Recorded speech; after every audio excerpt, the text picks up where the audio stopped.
Hello and welcome to Exceptional Undergrads, a podcast where we identify young adults that have achieved exceptional levels of success at a young age. My name is Jack, and my job is to explore their tools, actions, and habits to provide practical advice for you to use on your journey to becoming successful. I strive to provide listeners with inspiration that can be applied in your own lives, as I believe it is within the capabilities of any young adult to achieve exceptional levels of success at a young age. All resources mentioned in the episode will be listed off at the end and will be uploaded to the resources page of our website. Now let's jump in and learn some practical advice from the dorm room next door. Today I welcome Jack Jaramillo to the show.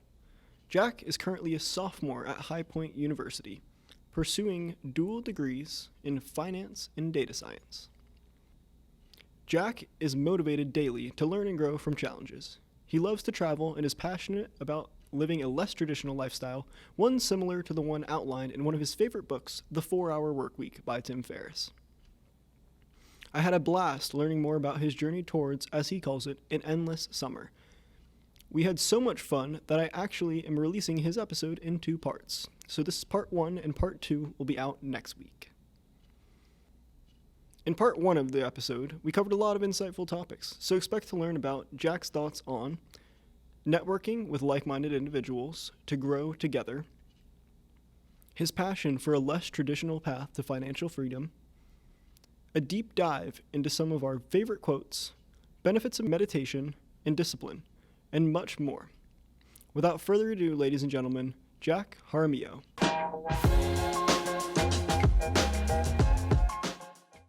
How's it going, Jack? It's been a pretty good night. How about yours? It's been fantastic so far. Could be in for an eventful one with you here. For sure. Tell us a little bit about yourself, Jack.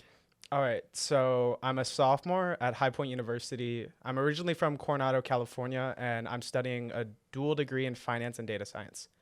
I mainly chose those two because both of those allow for some form of remote work, and I'm very passionate about traveling. B, they're both timeless. Data science isn't going anywhere. It's a very high in demand job. So should I want to go into the workforce, I almost have immediate job security. C, it allows me to learn something new. I'd never done that before in my life. So I've always been the type of person that strives to learn and grow from something. And it's just been kind of my passion to learn more about computers as they are the future. And I'm very future oriented. Now, I chose High Point because I'm the type of person that it's not where I am, it's who I'm with. And so I immediately, when I got onto High Point, it was the fact that I felt immediately connected in a community with people. There were driven people like yourself, like other people on this podcast. There's this driven community of people who are all looking to grow, thrive, and connect with each other. And I found out about that within my first tour of High Point. Other than the fact that it's a beautiful campus with good academics, I was like, this is my home. This is my family. We are all going to grow, thrive, connect, and be the future. And I wanted to be a part of that. And so, yeah, that's a little bit about me. I love it. I've never heard that before, and I love it. It's a very nice advertising pitch for High Point there as well. Yes, sir. But I'm glad that you're liking it so far, especially being 1 year behind me. What can I say? Most people can do absolutely awe-inspiring things. Sometimes they just need a little nudge. This is a quote by Tim Ferriss. What's your nudge? What motivates you to get up in the morning? So this is multifaceted because to begin with, that is my email footer. Every single one of my emails ends with that quote at the bottom of it. It is also what ends my LinkedIn About Me page. So I am very familiar with this quote. And Tim Ferriss is also one of my mentors because I have completely gone about his vision of the 4-Hour Workweek and have read that book 4 times. And if you haven't read that book, definitely go check it out. It is life-changing. It is what got me on the mindset, the motto of seeking to travel. And that is my nudge. My nudge to go out and live a less traditional lifestyle is the fact that people like Tim Ferriss, people like Iman Gadzhi, and Christian and Rasmus Mikkelsen, which are two twin brothers who run a program called AIA. There are mentors out there who their nudge is working remotely, getting out of the status quo, and traveling and doing whatever they want with their time. And that is something that has always been inspiring to me. In the background of all of my thoughts is this going towards my mission of financial freedom to travel the world? And honestly, I know this sounds cheesy. I'm looking for that endless summer where you can go out every single day, surf till the sun sets, wake up the next day, do it again. From California, that's what drives me.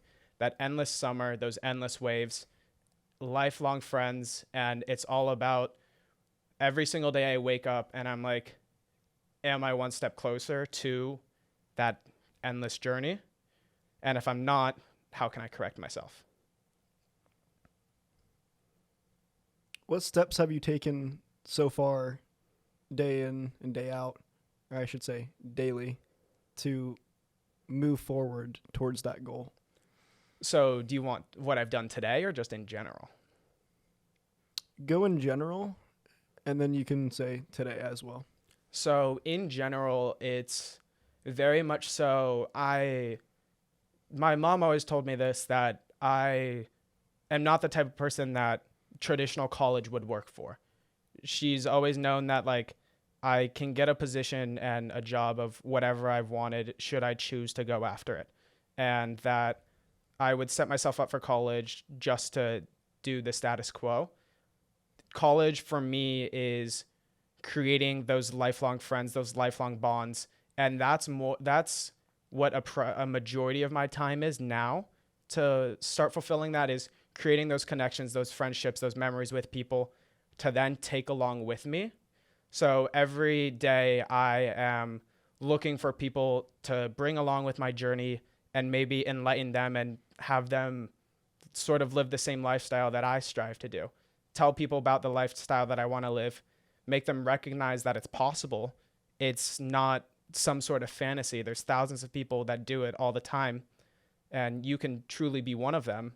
It just takes a little bit of effort.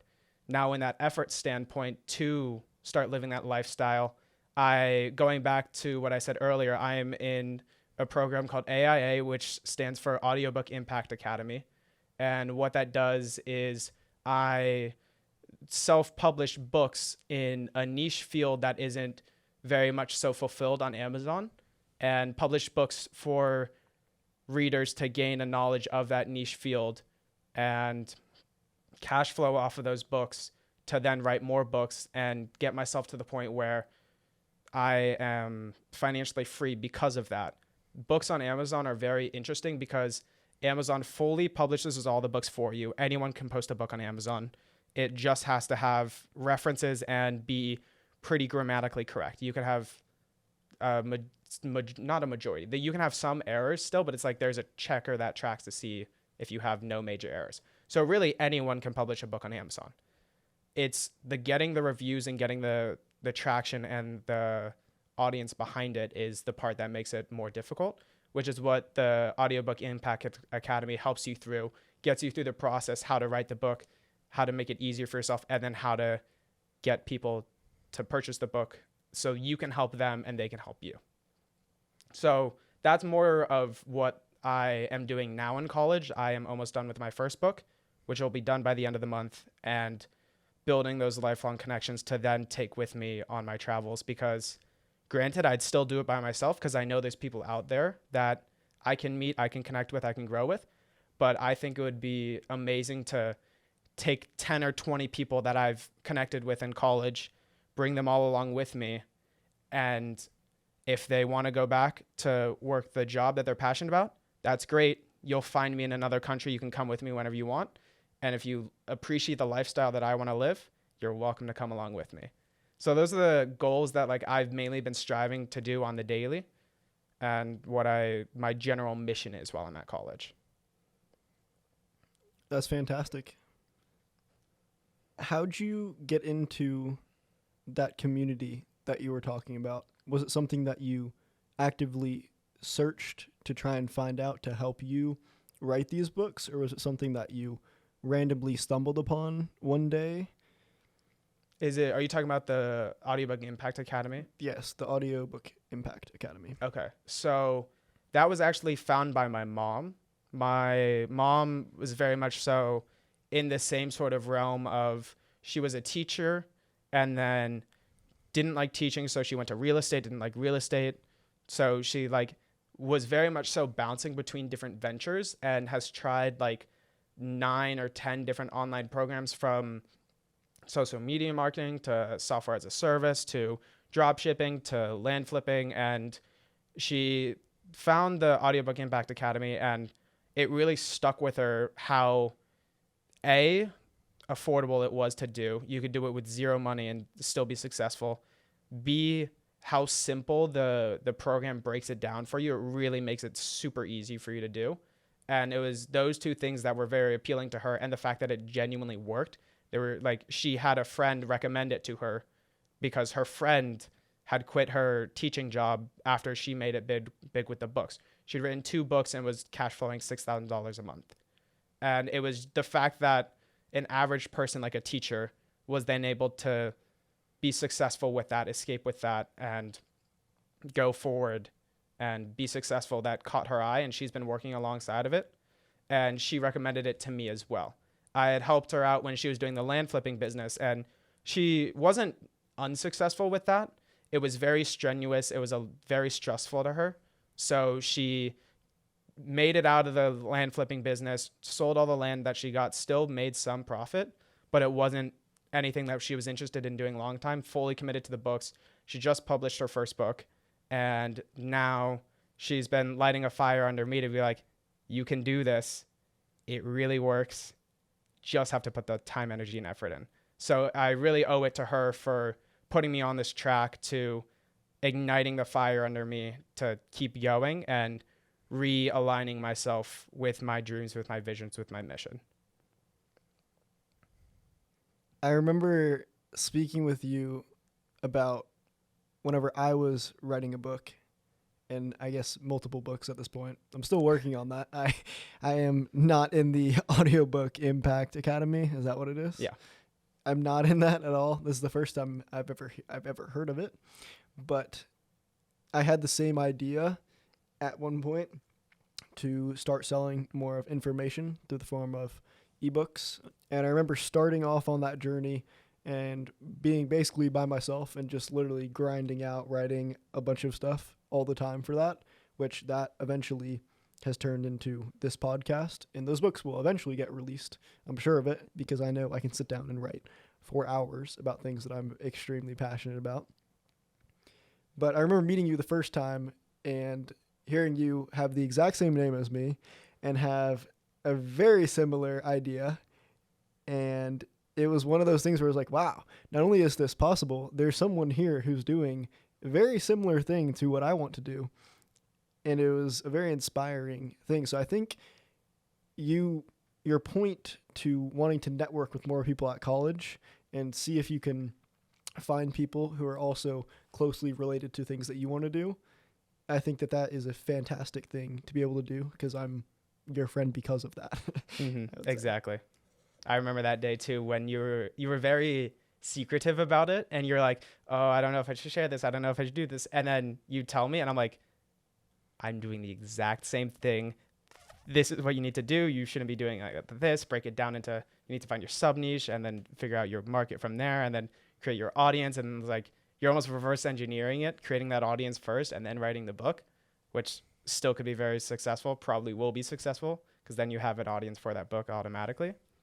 But yeah, I still remember that day. And like, I don't know if y'all know this, but this kid works constantly. I would see him working for hours just typing away. And now it's the same thing, but editing away all these podcast episodes. So it's amazing to see the grind that this kid has gone through and the transformations he's done, from self-reflection, the mentors that he's found online, and then also just networking at college as well. It works fine. There's people in every single university that are driven, that are going for these amazing things. It's finding your way to weed your way through what exactly you're trying to get out of that experience. And you doing this podcast is another fantastic way and avenue to do that, while building an audience to that as well. Of course. I think it all boils down to who are the people that you're hanging out with all the time. Because whenever I originally got to college, I was not super social. I had always been a very shy person. I still, to an extent, am right now. Although I will call that out right now as kind of a limiting belief because I can go up and talk to anybody who I want to at any time. So sometimes I catch myself thinking of things that I really should not identify with anymore because I'm very I'm not a super shy person anymore. I'm very social. I'm a social butterfly. I'm coming out of the cocoon now. But I used to be a kid who sat in his room, didn't really do a lot of stuff, kind of played video games and didn't really want to meet a lot of people. And I pushed myself a couple of years ago, my freshman year, November, actually like 2 years ago to like a week or so ago, whenever my uncles presented me with a challenge.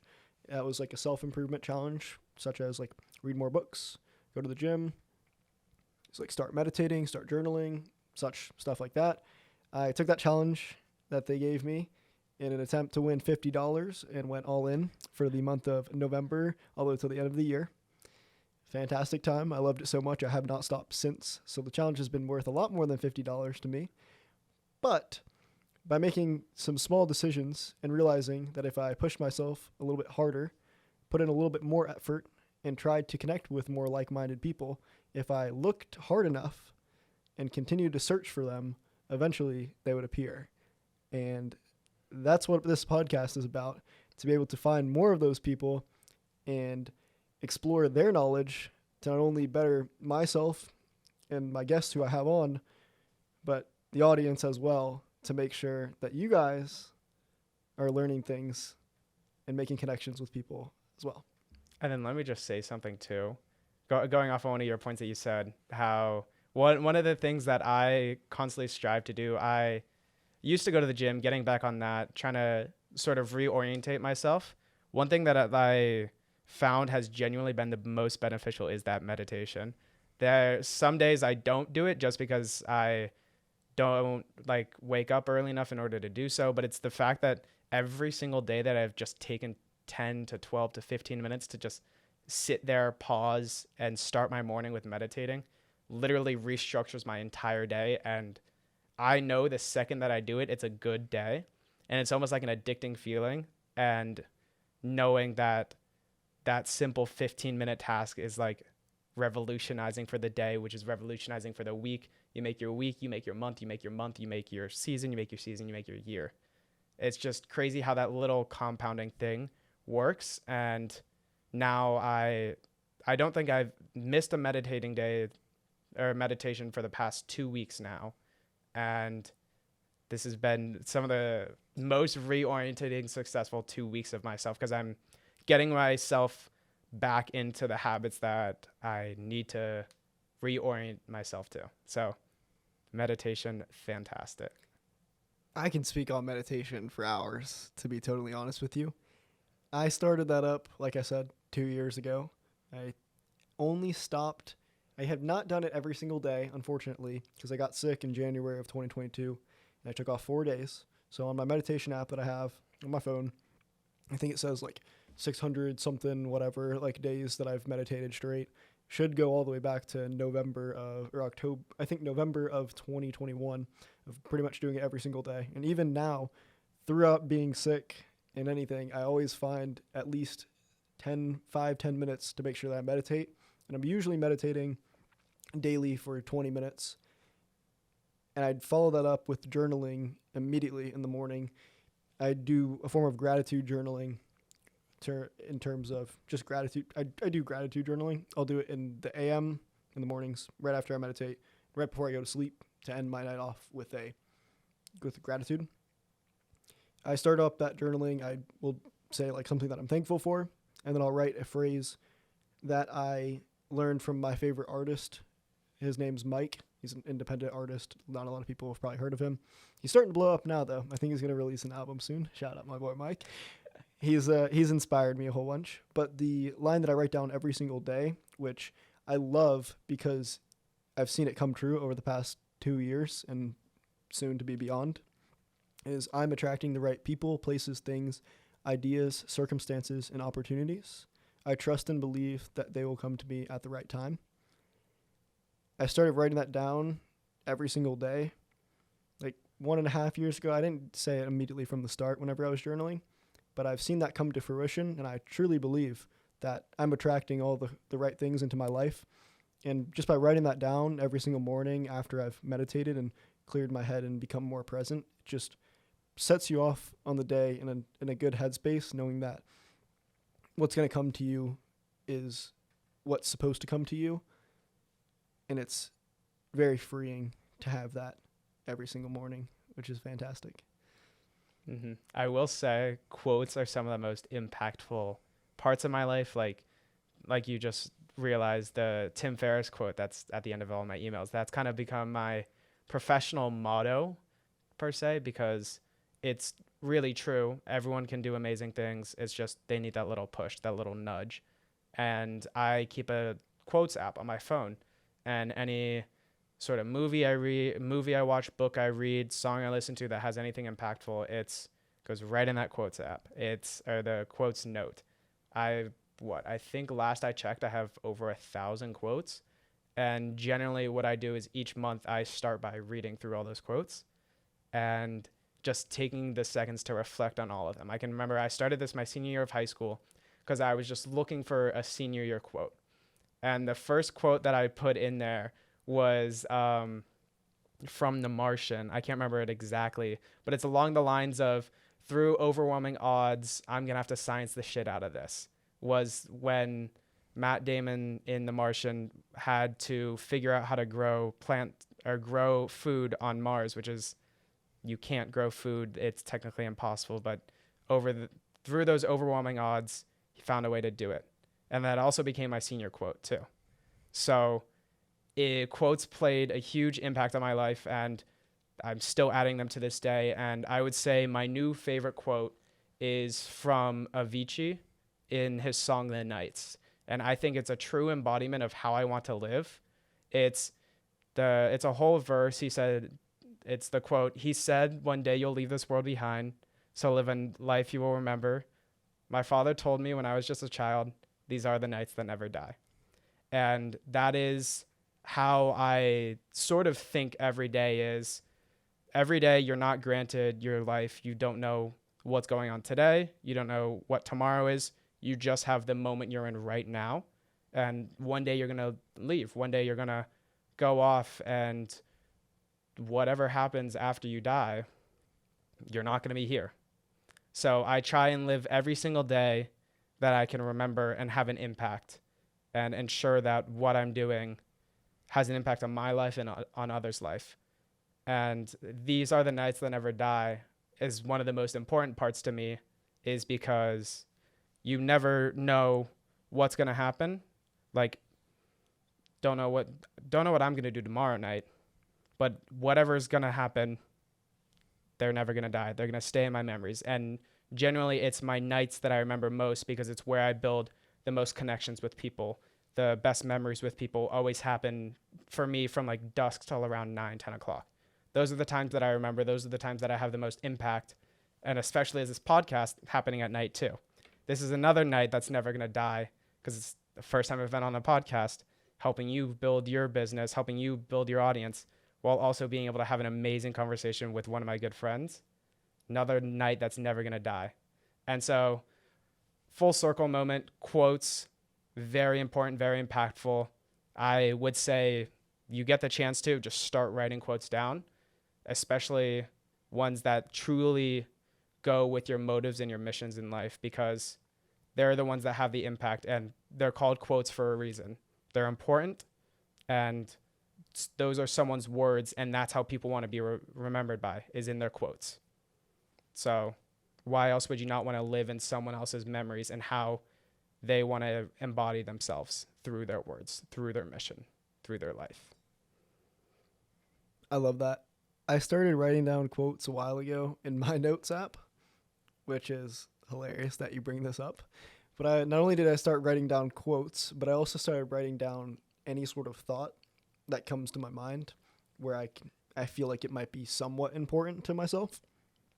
I now have hundreds of notes And I started that in September of this year. Anything from quotes from people to random things that I feel like would randomly be valuable to myself in the future or a way that I'm feeling.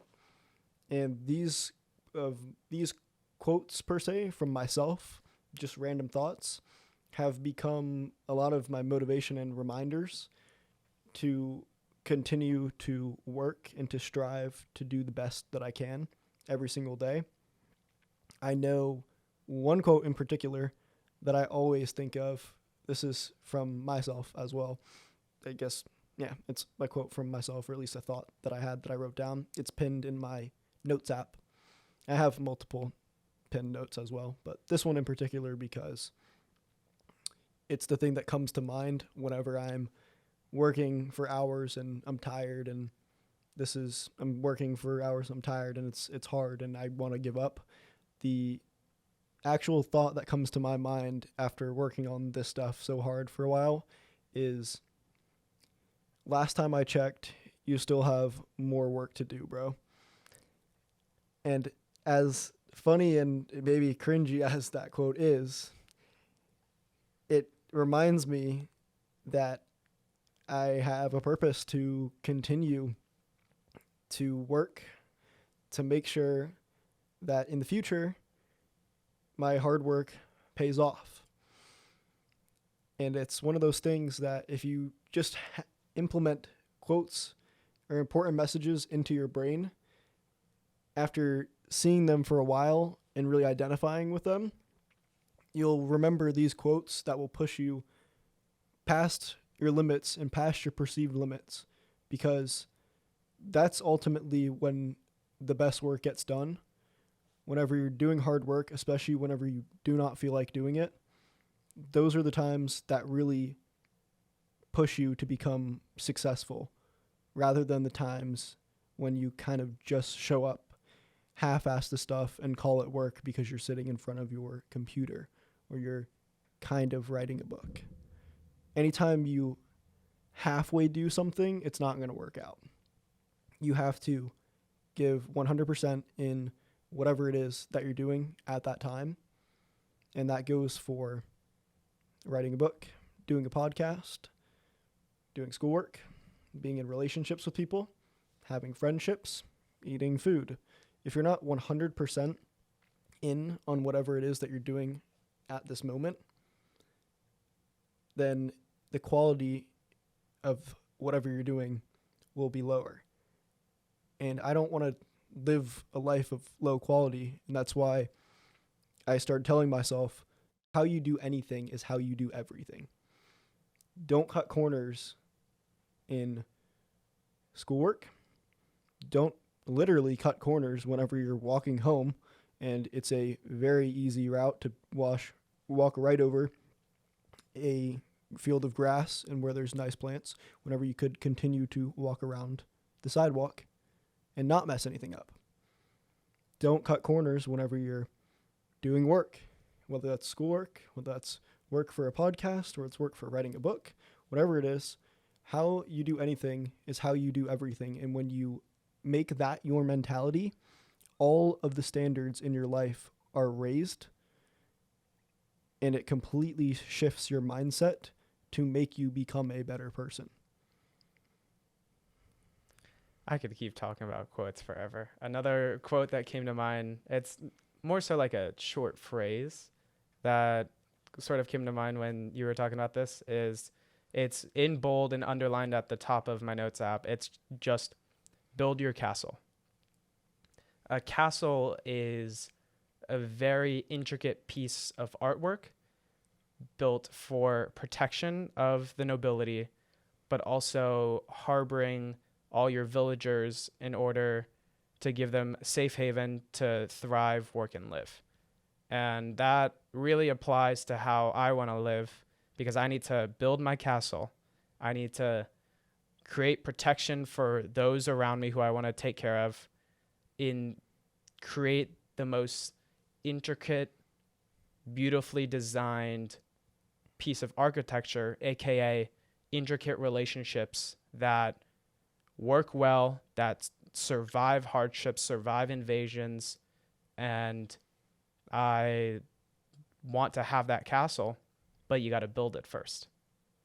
It's at the top. It's one of the first ones I see, and it just reminds me that you got to build it. You need to put the effort into it, because these castles that you look at today over in France or in England or wherever, they have withstood centuries of time, of energy, and many people have probably tried to take that castle down. The earth has tried to take that castle down, but it has withstood time. So it's the same thing that I strive to do, is build the same sort of castles that people want to admire and look at and be in awe of, while also being able to withstand time, to be remembered, and to be an inspiration for others, and allow themselves to see that they too can build their castle. And I could keep going about so many more quotes. Like, I have another 3 that have popped in my head, and if you want, I could keep going. Or if you want to switch topics, I'm completely fine with that too. You can keep going. We'll flow for a while and keep going with the quotes. The worst thing that happens is I cut some of it out, and it's fine. Okay, cool. Another quote that comes to mind is from the book Ready Player One. And first off, when I say that, you think, oh, light reading, light novel, whatever, sort of meh. The quote is, first to the key, first to the egg. And that's important to the novel, is because it's the whole mission of Ready Player One is there's this contest that's made, and you have to be able to gain this key in order to get to the next step, which in the movie was the egg. In the book, it's a gate. And it's the same concept applies. You have to reach that key in order to move to the next step. But what I really like about that is the fact that you've got to be first to the key to be the first to the egg. The egg is the end goal. It's what everyone's striving to do. Everyone wants to be first to the egg, because that egg means you win the competition. But you have to reach that key first. And to get to that egg, have to be the first to the key. You can't always be so end of the line driven. You want that end point. You want that egg. You have to take the steps that it takes to finally reach that end goal. And you have to work as hard as you can and be the best you can in those specific steps to be the first. You gotta, if you want that end goal, you have to win these other things first. First to the key gets you first to the egg, which is another thing that I like as well. Another quote that I also like is from this YouTuber that I watch. His name's Aperture, and he does short form video essays. They're like 10 to 20 minutes long, and it's very much so on a wide variety of topics. His whole mission was educating people about things that they don't really think about or really consider. So he's got videos on stoicism, nihilism. He's got videos on aliens and what would happen with the sun flickers. It's just all these little things that you don't necessarily think about on a daily. He brings them to light and has you consider them through his videos. And so one of his videos was about how there were five or six mass extinctions. And one of the things that he said at the end was 99% of life has come and gone on this earth. You have to embrace the 1%. Because everything we have ever known is within that 1%. All animals on earth, all trees, all plants, all these buildings, all these structures were from that 1%. So you have to embrace it and recognize at such a large scale, things may seem, break it down to the little things and embrace them, because those little things still have such a huge impact on everything and are, quote unquote, still massively large, because you're only here for an average of 77 years on an earth that has been here for billions and billions of years. Humans have only been around for 240 million. And have to embrace that 1% and recognize that's all you got. So embrace it. And I could keep going on and on and on of quotes that I love.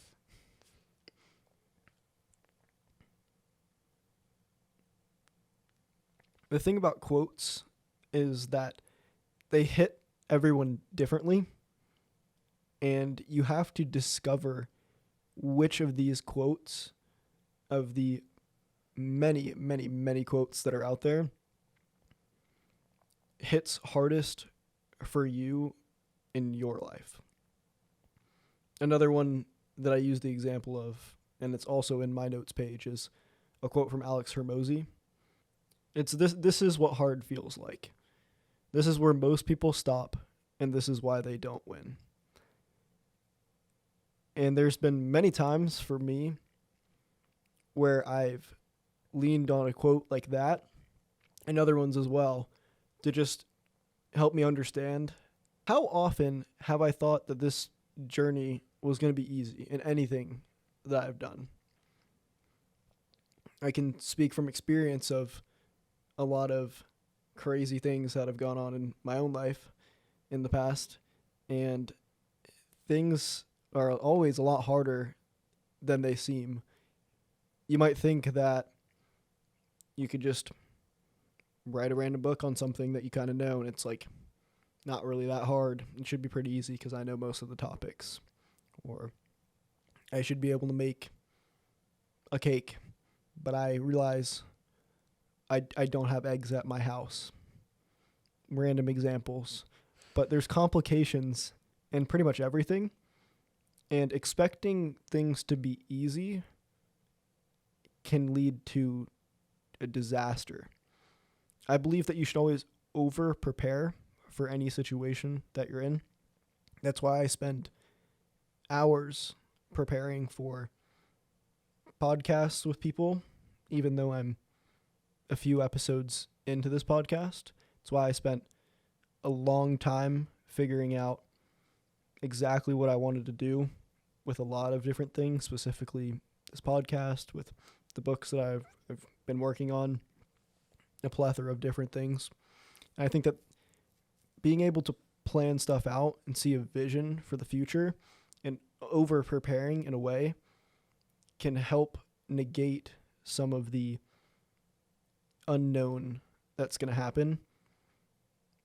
But I will say to that, it's something that I've seen myself happen to myself as well, is you have to know when to stop planning. You have to know when to take the jump and realize you can't plan everything out.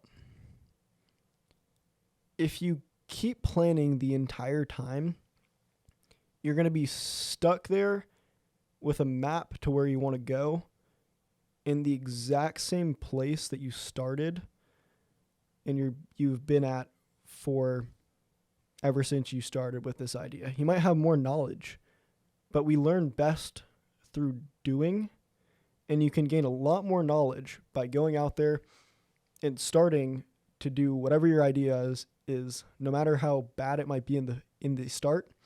You're going to gain traction and learn even more as you progress through learning and doing stuff. So planning is fantastic, but you have to get to the point where enough is enough. I have to jump. I have to go for it.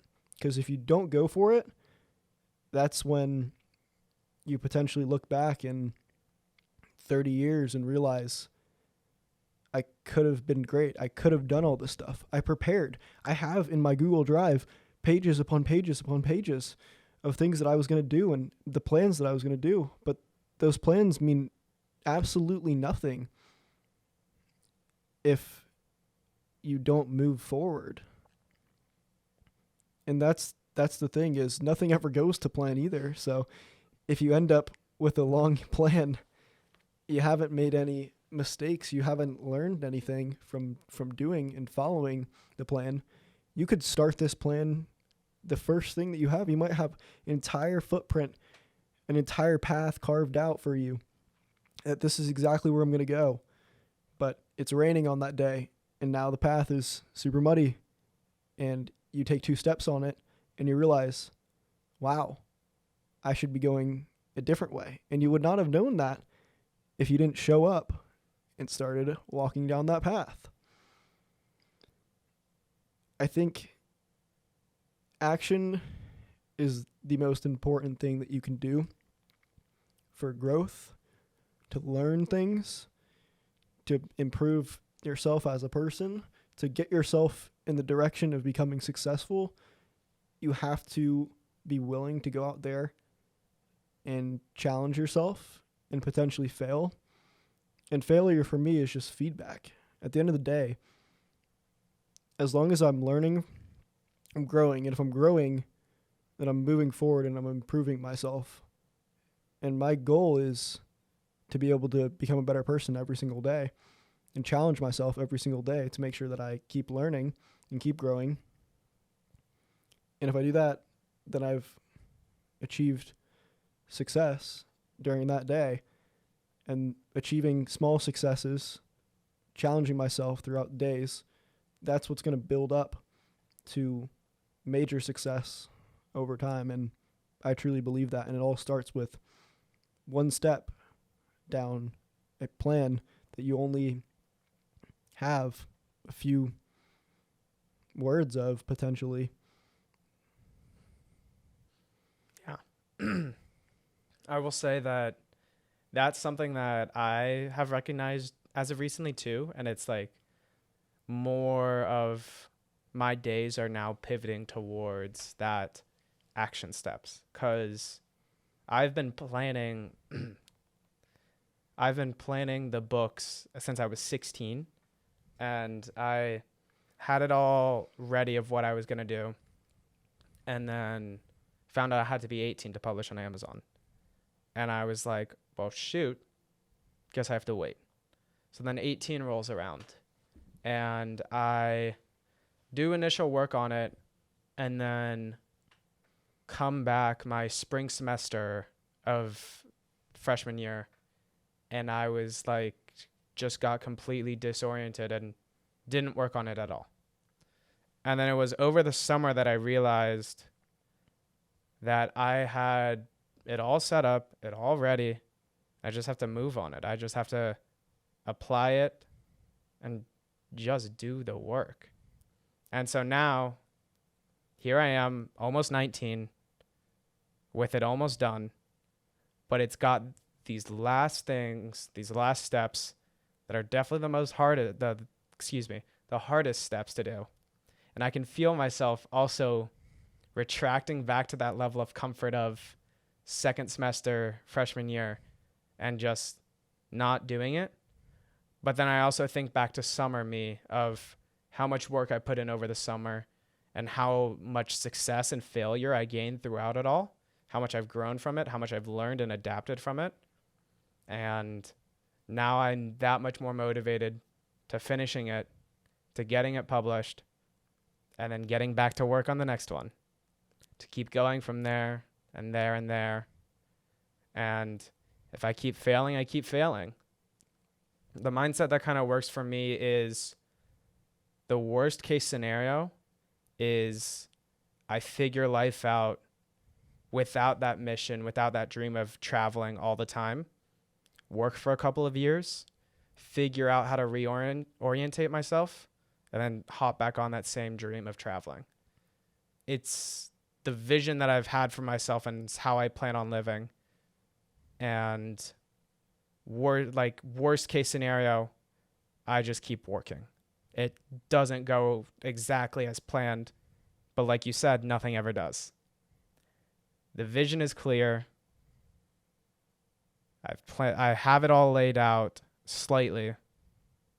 Just have to act on it. The hardest part was definitely just that reorientation and clearing up that vision too. Because a part of me was like, I can go work a kick-ass job as a real estate guy or go be a data analyst and live in my penthouse in Charlotte. But then that got me thinking, that's not how I want to live. that's not what I was cut out to do, not what I'm destined to do. I have that vision, got a little blurry, got to act on it, got to do the hard work to get that to fruition.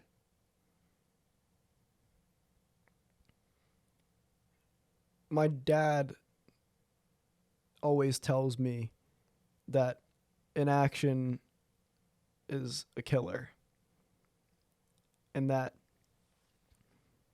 the things that he did, or the things that he didn't do, I should say, he always tells me that you can't just like sit there and do nothing. Like, eventually you have to act on what you want. And I think I finally got to a point where I realized if I don't act, I'm going to just be here. I'm going to do the same thing that I did my junior year of high school, whenever I was trying to start a podcast and trying to do other stuff. I remember my junior year of high school, I told this story on another episode. I wanted to start a podcast. I was on a kind of self-improvement kick at the time, not as serious as obviously what I have reshaped my life to now. And I wanted to start a podcast where I was having some of my friends on and whatnot. And the first thing that I did was tell everyone, I'm starting a podcast, guys. This is what I'm doing. I'm starting the podcast. This is amazing. Like, zero preparation, of course. Ordered myself a USB microphone for my computer.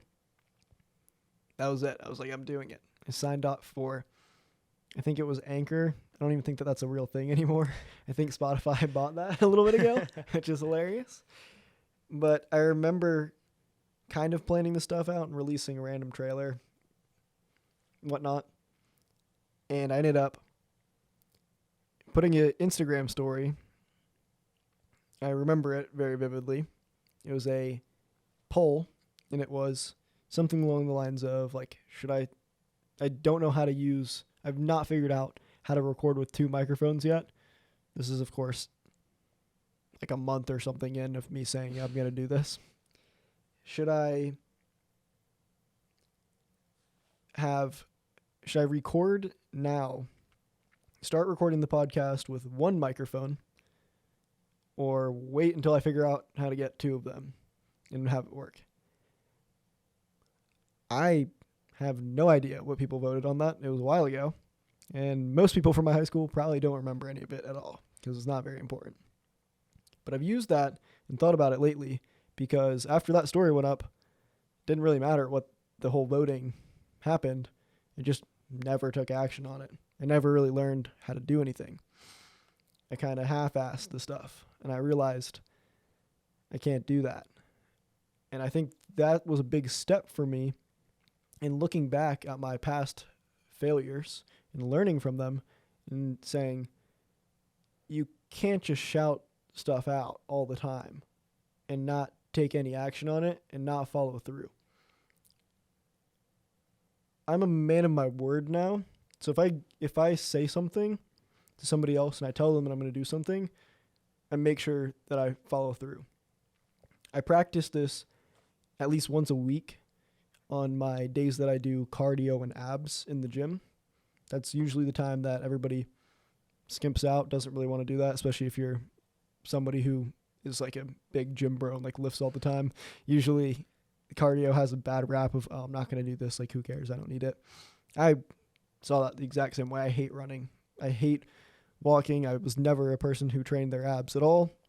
And over the summer, I decided I should probably start training my abs because I'm starting to get a little more muscular and I don't really want to have a physique where I have everything and then I have like zero abs, and that would probably throw off a lot of stuff.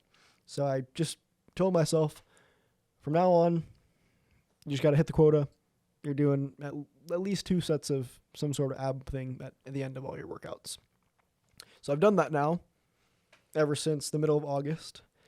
And the way that this ties into the cardio and abs day is for cardio specifically, I'll like walk on the treadmill or whatnot. But I do something and I use this cardio exercise as a mental reminder, a mental like hardening thing to make sure that I can stick to my own words. So while I'm on the treadmill walking, or I'm on the weird like stair step or whatever I happen to be doing on that day for cardio, I will set a quota for myself and say, you have to walk like a mile today. We'll walk a mile.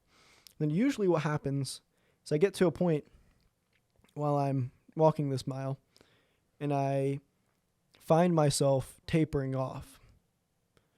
Not necessarily because I'm tired, just because like I don't really want to do this. Like it's not. I could be doing some sort of other exercise right now.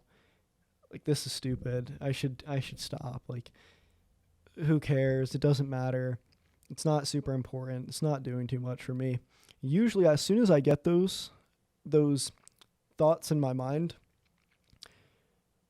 I immediately try and wipe that out. And I usually say something along the lines of like, all right, like now we're doing more. Like we're adding some more for this just because, and like you're finishing what you started.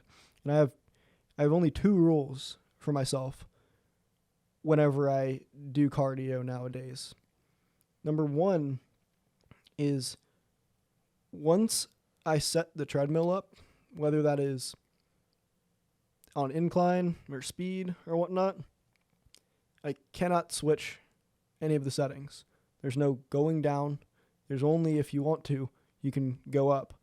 But you can't, once you're going up in incline or in speed, you're not going down at all. And the second thing is you have to finish whatever metric you decide on, whether that's walk a mile, whether that is walk for till you burn 200 or 300 calories, or walk for 25 or 30 minutes.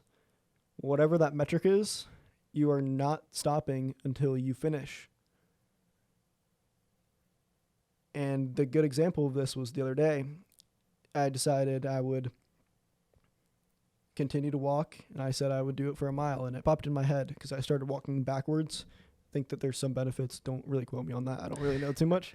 But I was kind of a little tired of just walking forward, so I was like, you're going to walk backwards, and you just did a mile. So, do half a mile. Walk a half a mile backwards on the incline treadmill. And I was there. I walked backwards longer than I did forwards. But I finished the backwards walk. And I made sure that I stayed true to my word. Now, does anybody know that I was battling mentally there? No, but they could probably see, considering the fact that I was walking backwards on a treadmill with a whole bunch of women who were just kind of randomly walking around on the treadmill on a Sunday afternoon, that I was pretty sweaty, and I'd been on the treadmill for like 45 minutes at that point.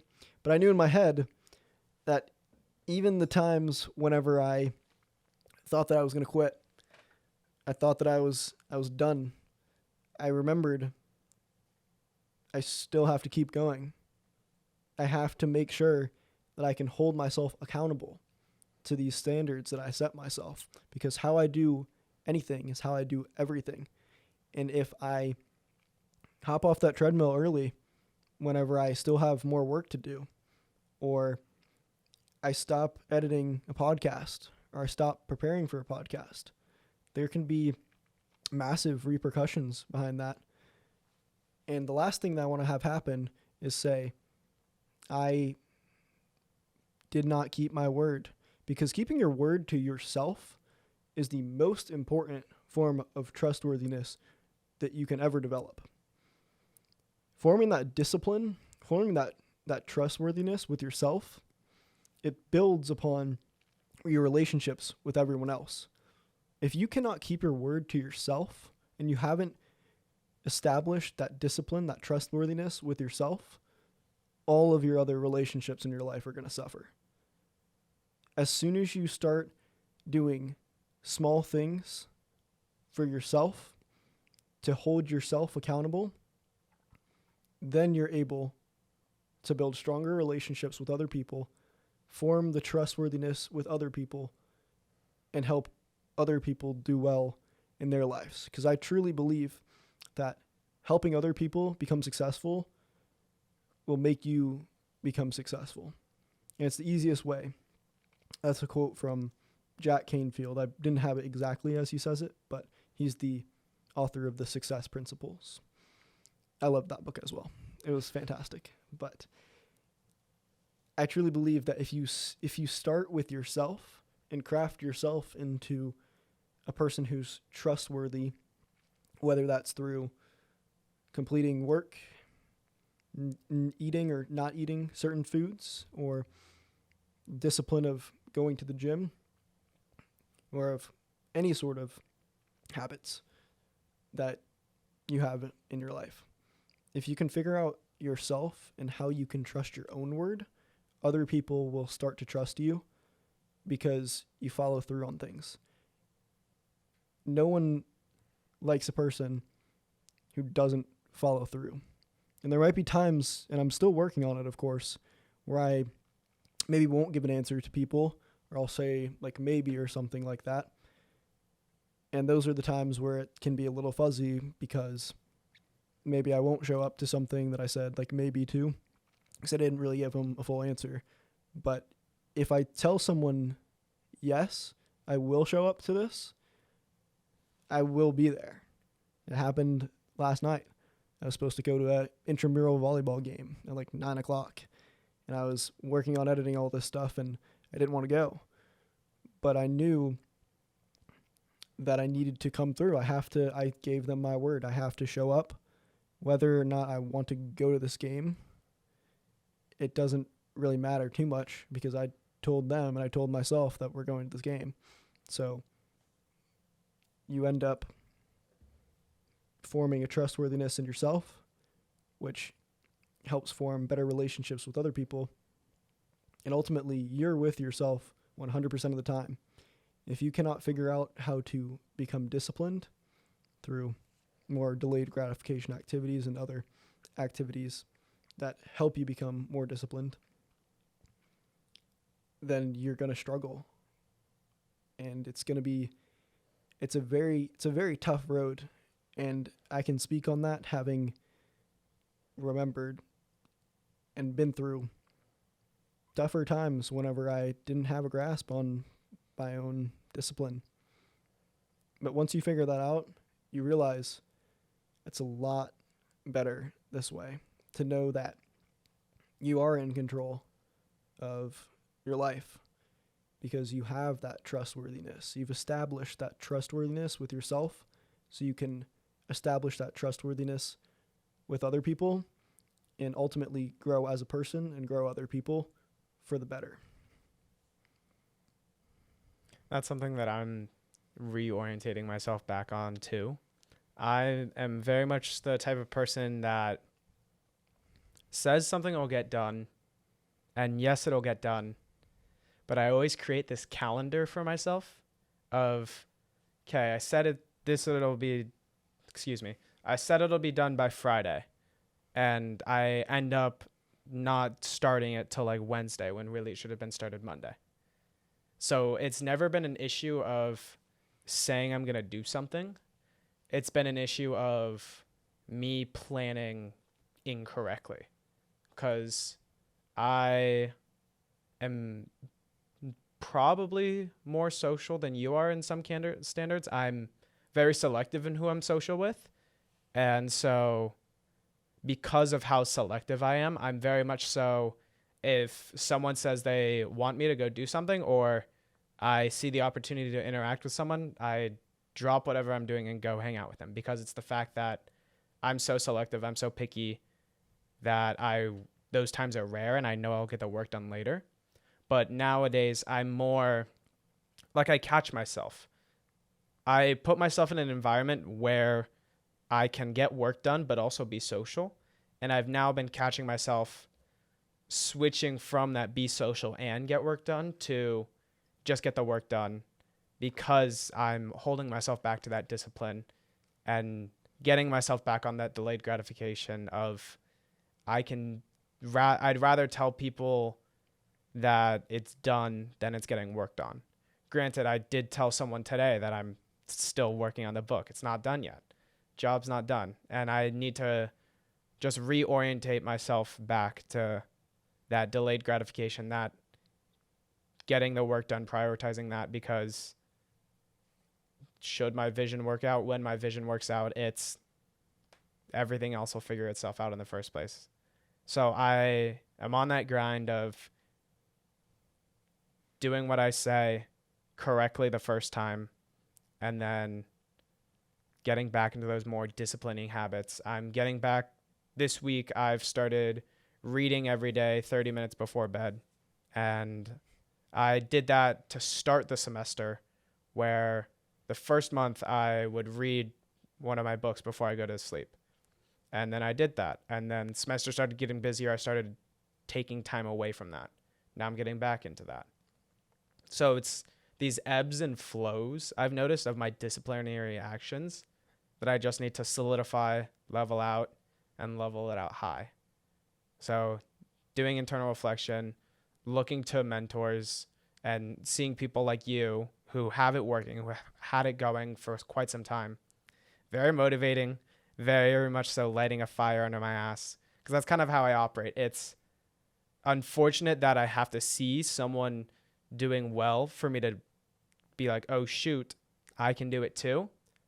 But at least I know that it's going to get done and it's going to get done right. And now it's switching it so I can constantly light that fire myself is what I've been working on for myself.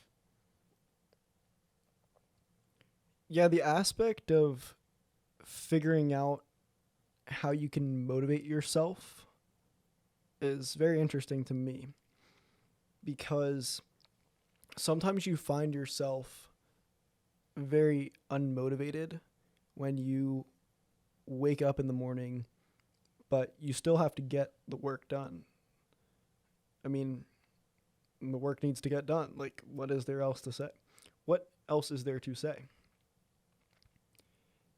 It can be very tough, and that's where that trustworthiness with yourself comes in.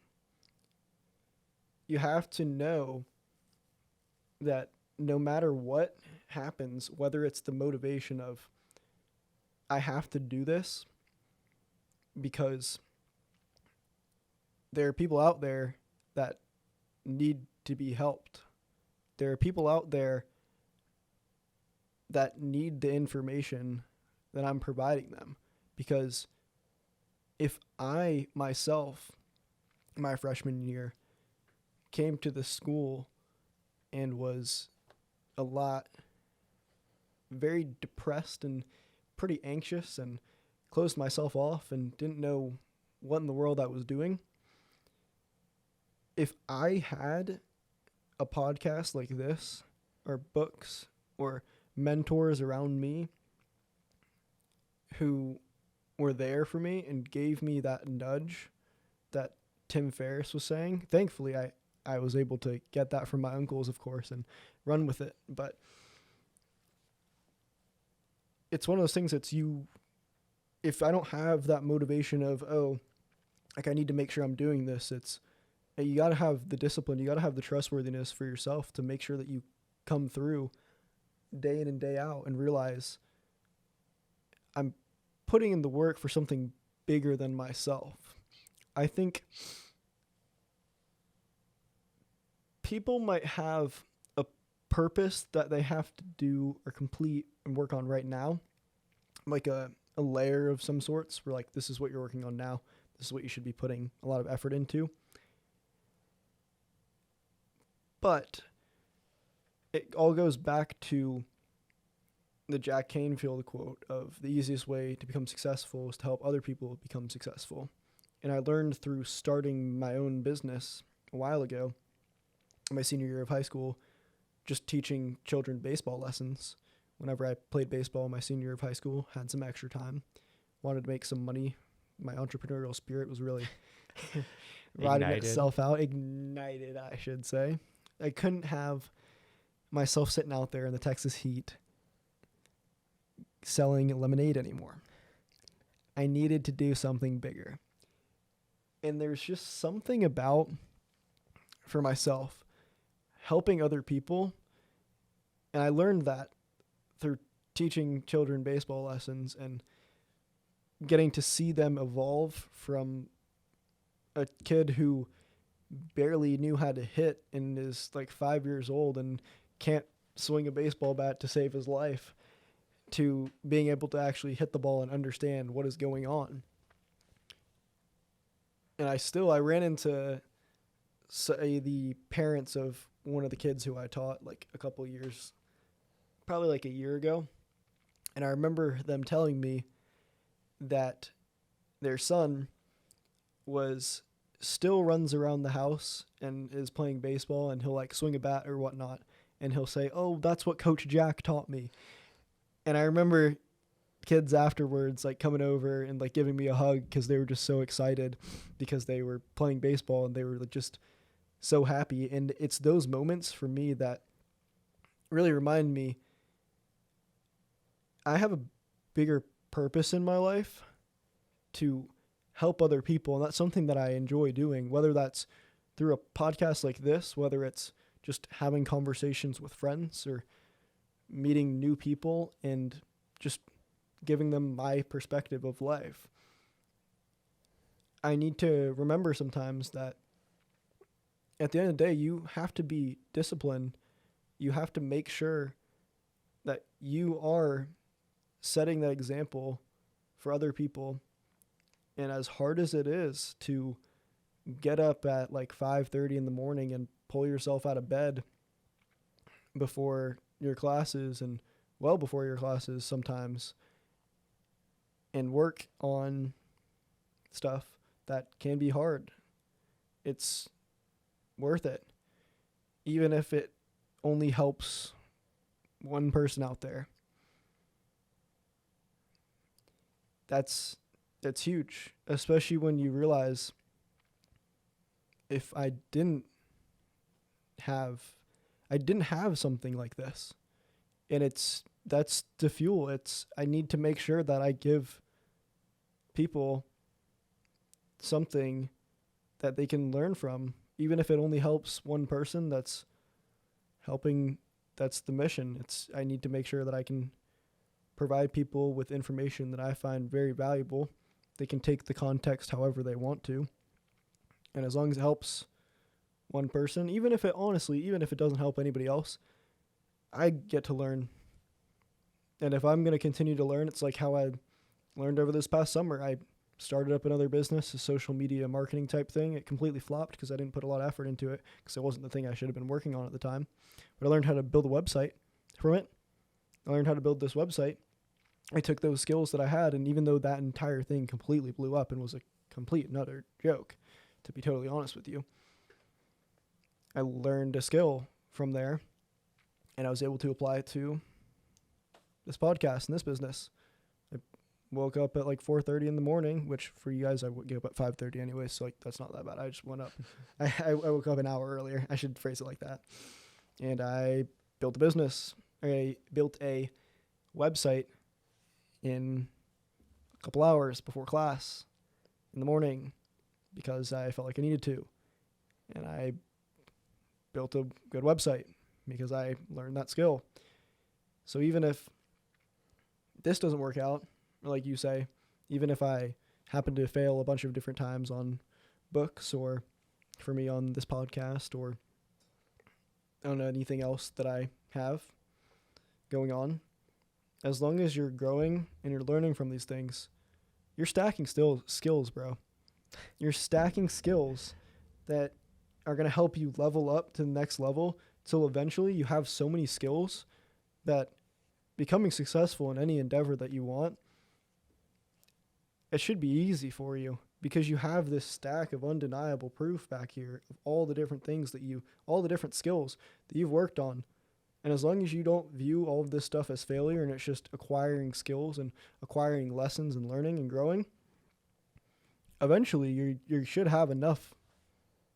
You should have enough proof and enough skills and your tools and on your tool belt, I should say, to where you can build something great that's going to help people and change someone's life for the better, even if just at this time it's your own one. Mm-hmm. Just to add to that, this past summer, I went to go work at a summer camp I'd been going to for 7 years as a kid. And the first 3 weeks or so, absolutely hated it. Not good with kids, didn't like the environment I was in. And I was like, wow, this just isn't as fun as I remember. There's a lot of behind the scenes work that had to go through in order to keep the magic of that place. But then I started fitting back into the flow of things and recognizing how special that place was to me. And I was like, okay, switch my mindset. This isn't about me anymore. It's about all the kids that I have an impact on and all the kids that I teach how to sail. These kids can't even tie their shoes, and I'm putting them on a boat for the first time for most of these kids. Never had the opportunity to do something like that before.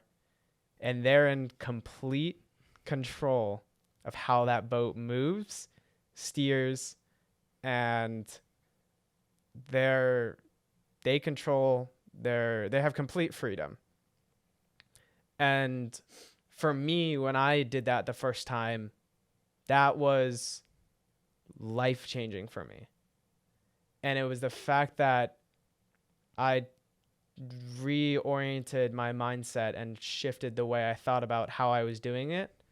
It became less of a chore, less of work, and it was my opportunity to give freedom to these kids who have never done anything like this before and fall in love with the water, with being on the water, with being on a sailboat, and recognizing how rewarding it is to sail.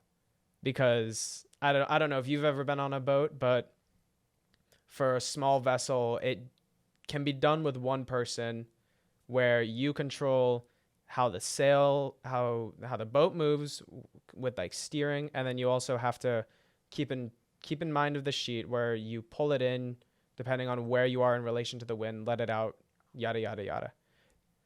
When you get to that point, you're in complete control of how that boat moves, especially when you're by yourself. And it's just that so relaxing, ever flowing that it became addicting for me.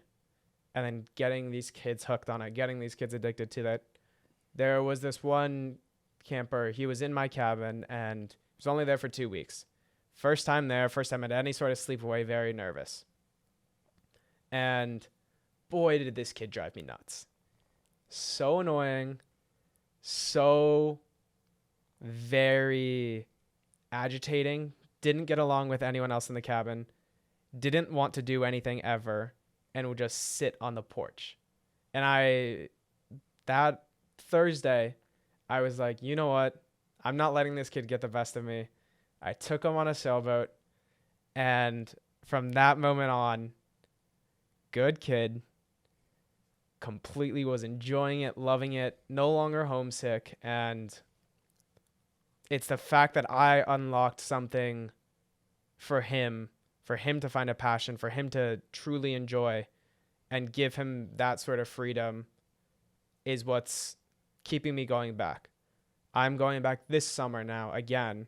And I originally wasn't going to. I was originally going to be like, oh, I can get my real estate internship. I can go get my real estate license and go on that grind. But then I was like, there's too many good things that I did at that camp for me to not go back. So now I'm going back. And I'm probably going to have the same conversation next year. And we'll see where I'm at in my stages of my life. But I vividly remember the last day as I was driving through those gates to go back here, it was, I am coming back every single year for as long as possible. And part of me wants to go out and do the normal thing of after this summer, get an internship and just sort of go on my own and travel from there. But then the other part of me says to go through with what you said, to bring these kids more freedom and more enjoyment of their summer, regaling of the times that I had during my summers. And then that is my passion project. I come back every summer, wherever I am, to that place. I can fully see that vision to fruition, and it's kind of what I'm more leaning towards and striving towards, keeping that in the back of my mind too. So it's just crazy how you and I both had the same thing where it's giving back and giving these kids life-changing opportunities that they will remember forever. I had one of my previous campers reach out to me, last week? And he was like, hey, can you write me a recommendation for me to become a counselor? And this kid also was nuts. Kid was also crazy. And then by the end of he was there for 4 weeks. By the end of the 4 weeks, completely character shift, completely paradigm, different kid. Once again, same thing, took him on a boat. He had never really liked sailing, took him on the boat, and now he's coming back as a counselor, and he's trying to work on sailing. So it'll be a full circle moment for me to go back and work with him. And then I want to keep having these full circle moments where I'll go back to being in a cabin with older kids because I like them better. But the fact that I could be writing more recommendations for them to come back on staff, to come and work with them again, and eventually be their boss and help shape them to give more kids more freedom too. Shape them, shaping others, seems like the best thing I could do in my life for others. And there you have it, folks. We hope you enjoyed another episode of Exceptional Undergrads. If you found inspiration in today's episode, remember, your journey to excellence starts with one action. Head on over to our website, exceptionalundergrads.com, for more resources and to stay connected with our community of exceptional achievers. As we bid farewell to our exceptional guest, Jack, and the entire Exceptional Undergrads community, I leave you with these key takeaways. Be very conscious of the community of people you surround yourself in. College is about creating memories and connecting with others. The people who you hang out with is massive to achieving your goals. Quotes are super impactful. Small wins compound. The hard work is worth it. The resources from today's episode include The 4-Hour Workweek by Tim Ferriss, the meditation app that I use, Headspace, which I'm not sponsored by Headspace. Thank you guys so much for listening to this episode of Exceptional Undergrads. We're always looking for new undergrads to showcase in future episodes. If you are or know anybody else that could be perceived as an exceptional undergrad, please visit the Apply Here page on our website and fill out the application showcasing your talents. If you enjoyed today's episode and found it beneficial, please send it to a friend. My goal is to share different perspectives and knowledge to help others, and sharing this episode is the best way for you to help. As always, stay exceptional.